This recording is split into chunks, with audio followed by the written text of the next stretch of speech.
Hello friends, welcome back to our channel. ఈ రోజు complete వచ్చేసి ఎంఐ 65 ఇంచెస్ ఆండ్రాయిడ్ టీవీ. దీంట్లో వచ్చేసి స్క్రీన్ మీద పిక్చర్ కనిపించట్లేదని చెప్పేసి కస్టమర్ అయితే కాల్ బుక్ చేయడం జరిగింది. ఈ కాల్ వచ్చేసి కొండపూర్ దగ్గర. సో కస్టమర్ ప్లేస్కి హోమ్ విజిట్ చేసిన తర్వాత కండిషన్ అయితే మీరు చూడొచ్చు. దీంట్లో ఇంటర్నల్ పిక్చర్ అనేది అవుట్పుట్ కనిపించట్లేదని చెప్పేసి కస్టమర్ అయితే కాల్ బుక్ చేయడం జరిగింది. సో కస్టమర్ ప్లేస్కి హోమ్ విజిట్ చేసిన తర్వాత మనం మొబైల్లో టార్చ్ పెట్టేసి స్క్రీన్ మీద చూస్తే స్క్రీన్లో ఇంటర్నల్ పిక్చర్ అనేది రన్ అవుతుంది, బట్ అవుట్పుట్ అనేది కనిపించట్లేదు. సో కస్టమర్ ప్లేస్లో టోటల్ కస్టమర్కి అయితే ఎక్స్ప్లెనేషన్ చేసి కస్టమర్ ప్లేస్లో మనం రిపేర్కి అయితే అటెంప్ట్ చేసాం. సో పైన టెర్రస్ మీదకి అయితే టీవీ అనేది పికప్ చేసుకొని టోటల్ రిపేరింగ్ అనేది స్టార్ట్ చేసామన్నమాట. సో వాళ్ళ ఇంట్లో సంథింగ్ ఫంక్షన్ ఉండటం వల్ల రిపేర్ చేయడానికి అయితే పాసిబిలిటీ లేకుండా ఉంది. సో కస్టమర్ ప్లేస్లో మనం రిపేర్ చేస్తామని చెప్పేసి కస్టమర్కి అయితే చెప్పడంతో సో పైకి పికప్ చేసుకుని టెర్రస్ మీద రిపేర్ చేయొచ్చు అని చెప్పేసి కస్టమర్ అయితే చెప్పడం జరిగింది. సో కస్టమర్కి కన్వీనియంట్గా కస్టమర్ ప్లేస్లోనే చేద్దామని చెప్పేసి ఫిక్స్ అయ్యాం. సో టెర్రస్ పైకి తీసుకెళ్ళిన తర్వాత ఇంటర్నల్ స్క్రీన్ ఎవ్రీథింగ్ ఓపెన్ చేసిన తర్వాత దీంట్లో ఇంటర్నల్ బ్యాక్లైట్ అని చెప్పేసి ఉంటుంది. బ్యాక్లైట్ అనేది ప్రాబ్లం రావడం వల్ల మనకి ఈ ప్రాబ్లం అనేది క్రియేట్ అవ్వడం జరిగింది.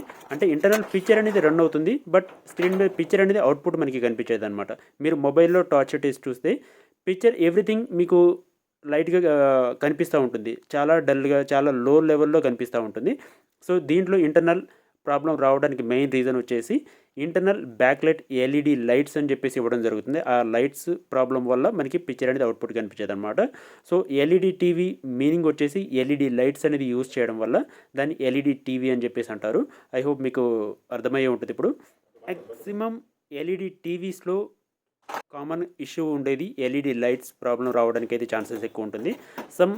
కొన్ని మోడల్స్లో వచ్చేసి ఎల్ఈడి లైట్స్ కింద ఎడ్జ్ ఎల్ఈడీస్ ఇవ్వడం జరుగుతుంది. ప్రజెంట్ వచ్చేసి క్యూఎల్ఈడి, ఓఎల్ఈడి అని చెప్పేసి రావడం జరుగుతుంది కదా. సో వాటిల్లో కూడా యూజ్ చేసి ఎల్ఈడి లైట్స్ అనేది క్రిస్టల్ సైజ్ అనేది తక్కువ ఇవ్వడం జరుగుతుంది. సో వాటిని క్యూఎల్ఈడి, ఓఎల్ఈడి కింద మార్చడం జరిగిందనమాట.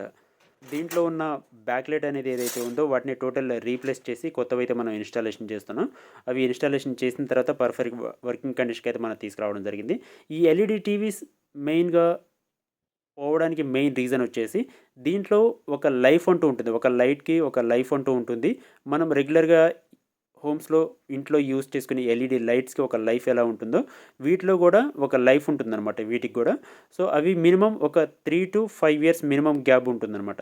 3 years తర్వాత కామన్గా ఈ ప్రాబ్లం అనేది రావడం జరుగుతుంది. నెంబర్ ఆఫ్ కస్టమర్స్ అడిగేది మేము ఎవ్రీథింగ్ స్టెబిలైజర్ యూజ్ చేస్తాం, ప్రతి ఒక్కటి మా ఇంట్లో సెక్యూర్గా ఉంటుంది, అయినా కానీ ఈ ప్రాబ్లం ఎందుకు వచ్చింది అని చెప్పేసి కస్టమర్ అయితే కామన్గా అడిగే క్వశ్చన్ ఉంటుంది.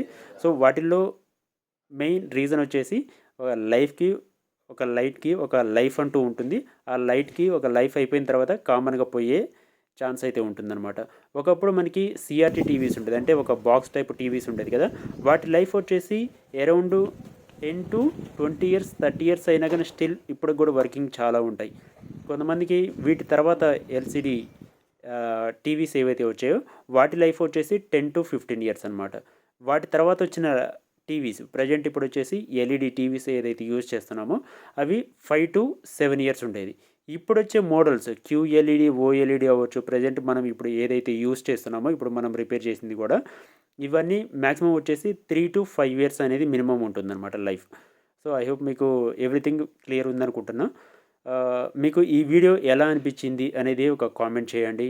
మీ ఫ్రెండ్స్ కానీ రిలేటివ్స్ కానీ ఎవరికైనా టీవీ రిపేర్ ఏమైనా ఉంటే మటుకు వాళ్ళకి వీడియో అనేది షేర్ చేయండి. వాళ్ళకి హెల్ప్ అవుతుంది. వాళ్ళకి ఈ వీడియోలో మేబీ ఒక చిన్న ఇన్ఫర్మేషన్ అయితే తెలుస్తుందని చెప్పేసి నేను అనుకుంటున్నాను. I hope everything total fixing అయితే కంప్లీట్ అయిపోయింది. టోటల్ ఫిక్సింగ్ కంప్లీట్ అయిన తర్వాత మీకు పిక్చర్ ఎలా వస్తుందని నేను ఇక్కడ చూపిస్తాను. మన దగ్గర MI, VU, TCL, Panasonic, BPL, LG, Sony, Samsung ఇలాంటి నెంబర్ ఆఫ్ బ్రాండ్స్ అయితే సొల్యూషన్ అనేది అవైలబిలిటీ ఉంటుంది. ఎలాంటి ప్రాబ్లం ఉన్నా కానీ మన దగ్గర రిపేరింగ్ అనేది చేసి కస్టమర్ ప్లేస్లోనే హ్యాండ్ ఓవర్ చేయడం జరుగుతుంది. సో స్క్రీన్ మీద కనిపిస్తున్న నా నెంబర్కి అయితే కాంటాక్ట్ చేయొచ్చు. నా నెంబర్ వచ్చేసి 7997000123 ఆల్ ఓవర్ హైదరాబాద్ అనే సర్వీస్ ఉంటుంది. ఓన్లీ మా సర్వీస్ అనేది హైదరాబాద్లో మాత్రమే ఉంటుంది. సో ప్లీజ్ హైదరాబాద్ వాళ్ళు ఎవరైతే ఉన్నారో వాళ్ళైతే నాకు కాంటాక్ట్ అవ్వచ్చు. ప్రజెంట్ అయితే టీవీ టోటల్ రిపేరింగ్ అనేది కంప్లీట్ అయిపోయింది. సో ఇక్కడ మీకు పిక్చర్ కూడా చూడొచ్చు ఎలా వస్తుంది అనేది. ఇక్కడ లైటింగ్ ఫోక్స్ అనేది ప్రాపర్ లేకపోవడం వల్ల మీకు కొంచెం అన్కంఫర్టబుల్గా అనిపిస్తుంది. మేబీ పిక్చర్ అనేది క్లారిటీ ఉండకపోవచ్చు. సో మ్యాక్సిమం అయితే టోటల్ ఫిక్సింగ్ అయితే కంప్లీట్ చేసాం. బ్యాక్ డోర్ కూడా ఫిక్సింగ్ చేసుకున్న తర్వాత టోటల్ ఇంటర్నల్ ఎలా వస్తుంది అనేది ఒకసారి మాకు ఫైనల్ ఎలా ఉందనేది మీకు చూపిస్తాను. ఇలాంటి TV repairing home need purpose అయితే నా నెంబర్కి అయితే కాంటాక్ట్ చేయొచ్చు. మీకు ఎలాంటి ప్రాబ్లం ఉన్నా కానీ మ్యాక్సిమం మనం సర్వీస్ అనేది హోమ్ సర్వీస్లోనే కంప్లీట్ చేసి కస్టమర్ ప్లేస్లోనే హ్యాండ్ ఓవర్ చేయడం జరుగుతుంది. సో ఆల్ ఓవర్ హైదరాబాద్లో మన సర్వీస్ ఎక్కడైనా ప్రొవైడ్ చేయడం జరుగుతుంది. సో స్క్రీన్ మీద కనిపిస్తున్న నా నెంబర్కి అయితే కాంటాక్ట్ చేయొచ్చు.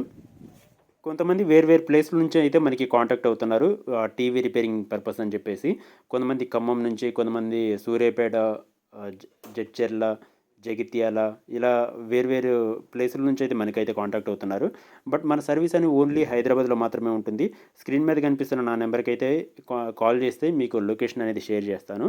మీరు తీసుకొస్తే ఒక 1 అవర్ 2 అవర్స్లో మీకు రిపేర్ చేసి అయితే హ్యాండ్ ఓవర్ చేయడం జరుగుతుంది.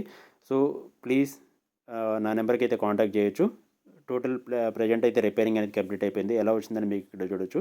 ఫస్ట్ టైం మన ఛానల్ చూస్తున్న వాళ్ళు లైక్ చేయండి, షేర్ చేయండి, సబ్స్క్రైబ్ చేయండి. మీ ఫ్రెండ్స్ కానీ రిలేటివ్స్ కానీ ఈ వీడియోని షేర్ చేయండి. Thanks for watching.